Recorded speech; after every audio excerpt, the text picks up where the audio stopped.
Bem, outra coisa importante. Se porventura nós estivermos diante de um caso em que a segurança, caso concedida, possa afetar interesses de terceiros, o terceiro também terá que ser notificado a prestar informações. Ele também terá que ser notificado a participar do processo e fazer a defesa do ato administrativo que lhe trouxe benefícios. Tá? Então não se esqueçam, o terceiro, seja pessoa física ou jurídica, que puder ser prejudicado com a concessão da ordem, tem que obrigatoriamente integrar o polo passivo, como nós dissemos na última aula, nos últimos vídeos, e se estiver no polo passivo, também tem que ser notificado a prestar as informações em 10 dias. Bom, com a vinda das informações, se as informações vierem acompanhadas de documentos novos, é recomendável que se dê vista ao impetrante para que possa eventualmente impugnar algum desses documentos. Tá? Normalmente, as informações vêm desacompanhadas de documento, mas às vezes acaba vindo com um processo administrativo, com algum documento expedido, alguma certidão, enfim. Sempre quando vier acompanhado de documentos, o correto é que se garanta ao impetrante que não teve acesso a eles a oportunidade de impugná-los e de conhecer o seu teor. Depois disso, o próximo passo é intimar o Ministério Público. O Ministério Público deve obrigatoriamente participar do procedimento do mandado de segurança. Diz lá o artigo 12. Fim do prazo a que se refere o inciso 1 do caput do artigo 7º desta lei, o juiz ouvirá o representante do Ministério Público, que opinará dentro do prazo improrrogável de 10 dias. Ou seja, tem 10 dias para oferecer parecer. Bem, o que acontece? Aqueles que, eu acredito que muitos de vocês devem, ou já fizeram, ou fazem estágio no Ministério Público e talvez alguns com promotores que atuem na área de mandado de segurança. O Ministério Público de São Paulo e o Ministério Público Federal também possuem atos normativos internos que dispensam o promotor de justiça, o procurador da República, de atuar em mandados de segurança quando o interesse discutido tiver características puramente individuais. Por exemplo, mandado de segurança impetrado contra a autoridade de trânsito visando o reconhecimento da nulidade de uma imposição de pena de suspensão do direito de dirigir. O Ministério Público entende nesses casos que o interesse discutido é estritamente individual, não há nenhum interesse público primário aí que justifique a sua intervenção no feito. E nesses casos eles se manifestam no sentido de que a intervenção é desnecessária com base no ato normativo interno deles, porque na situação em exame não há interesse público primário a ser resguardado. Bem, lembrem do que eu vou falar agora, porque é importante. O juiz não pode deixar de encaminhar os autos ao Ministério Público para oferta do parecer a que se refere o artigo 12 da lei. Por mais que o juiz saiba que o Ministério Público vai dizer que não tem interesse em atuar naquele processo, porque não há interesse público primário a ser defendido, o interesse é puramente particular, enfim, o juiz não pode se furtar de encaminhar os autos ao Ministério Público. Até porque quem tem que dizer que não tem interesse é o promotor, é o procurador da República, é o procurador de justiça, no caso de mandados de segurança impetrados em segundo grau. não é o juiz que deve fazer esse juízo preliminar. Particularmente, eu tenho muitas críticas a essa postura do Ministério Público de não intervir em todos os mandados de segurança. Porque, vejam, o mandado de segurança nada mais é de que um remédio constitucional que busca colocar em prática o controle dos atos da administração. O objetivo maior do mandado de segurança é propiciar o controle pela sociedade da legalidade e abusividade dos atos administrativos. Há um interesse público implícito em qualquer mandado de segurança. Porque é interesse da sociedade saber se a administração está atuando em acordo com a lei, com as normas jurídicas. Então me parece particularmente absurda essa ideia de que o Ministério Público não tem interesse porque primordialmente aquela situação visa atender a um reclamo particular. O Ministério Público, enquanto fiscal da lei, enquanto custos legis, me parece, tem o dever de atuar em todos os mandados de segurança de maneira a exercer, ou pelo menos ajudar, auxiliar o judiciário a exercer o controle de legalidade dos atos da administração. Mas esta é uma opinião particular minha que é completamente minoritária, né?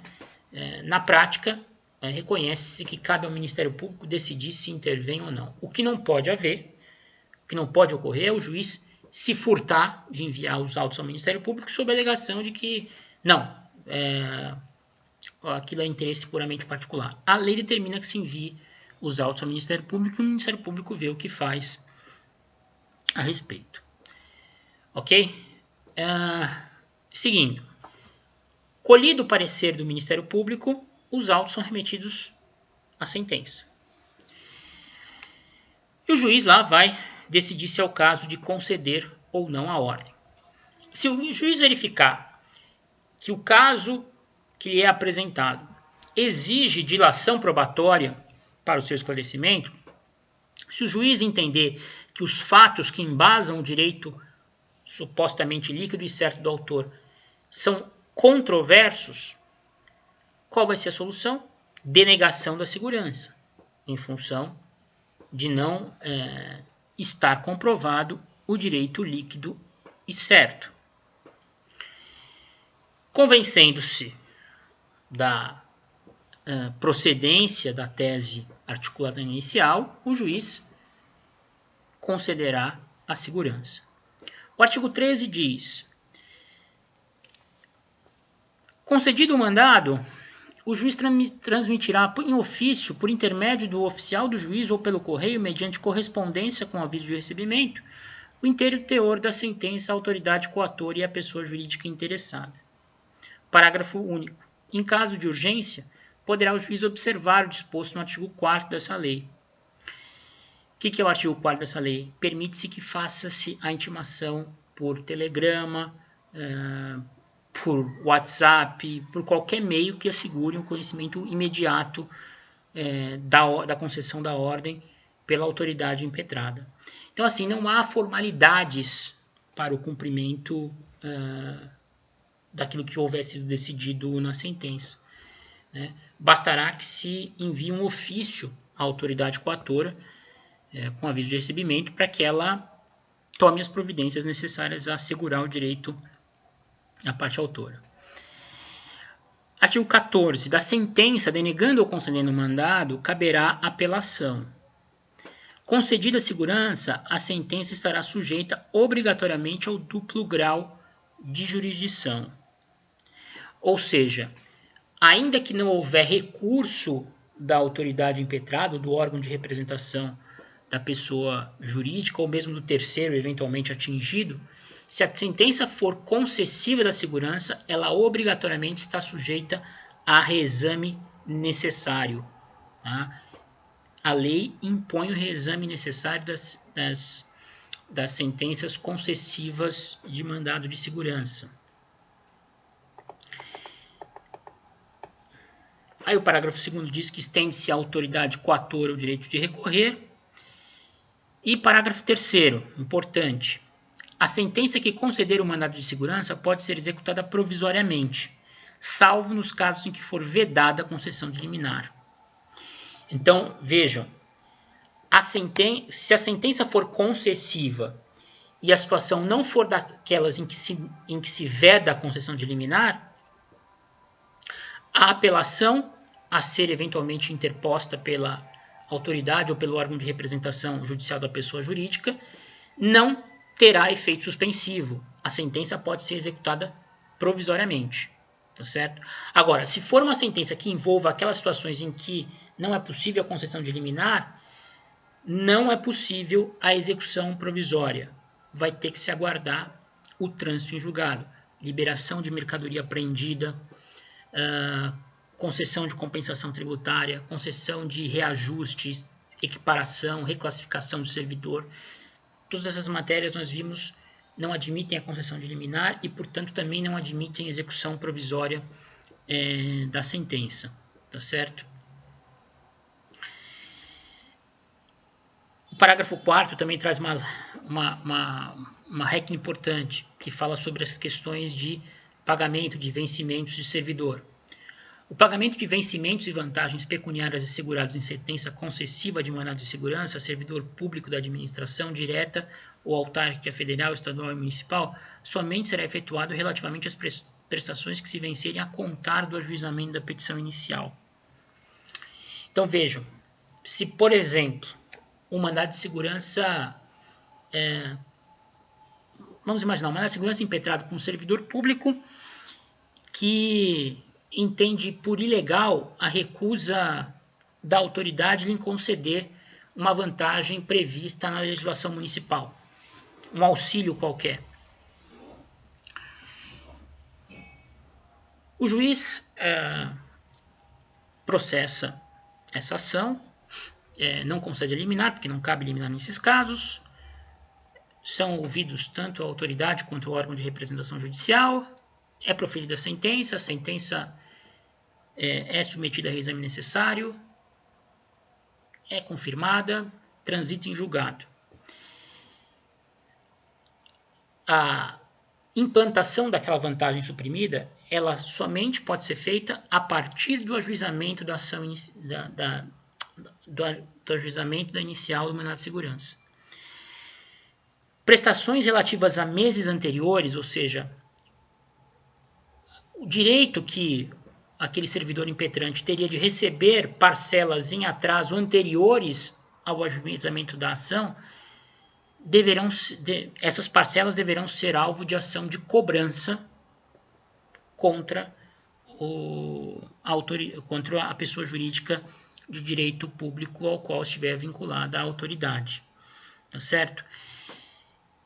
Daí vem o teor de uma súmula do STF, se não me engano, 269, que diz que o mandado de segurança não constitui substitutivo de ação de cobrança. Né? O mandado de segurança visa reconhecer o direito que foi indevidamente suprimido pela autoridade. E, uma vez reconhecido com trânsito em julgado, a autoridade deve implantá-lo e fazer os pagamentos correspondentes do ajuizamento da ação em diante. O que ficou para trás deve ser alvo de uma ação de cobrança, que vai resultar, caso venha a ser julgada procedente, no caso contra uma pessoa jurídica de direito público, a expedição de um precatório. Né? O credor vai entrar naquela lista de credores da administração e vai receber conforme a ordem cronológica aí do seu cadastro. Certo? Outra coisa importante, não há no mandado de segurança condenação ao honorário de advocatícios, ao pagamento de honorários advocatícios. Artigo 25. Não cabem num processo de mandado de segurança a interposição de embargos infringentes e a condenação ao pagamento de honorários advocatícios, sem prejuízo da aplicação de sanções no caso de litigância de má-fé. Vejam, os embargos infringentes foram extintos pelo CPC de 73 e já não eram cabíveis no mandato de segurança. Os honorários advocatícios, por força desse artigo 25, não podem ser cobrados. E, finalmente, isso não invalida a aplicação de sanções de litigância de má-fé.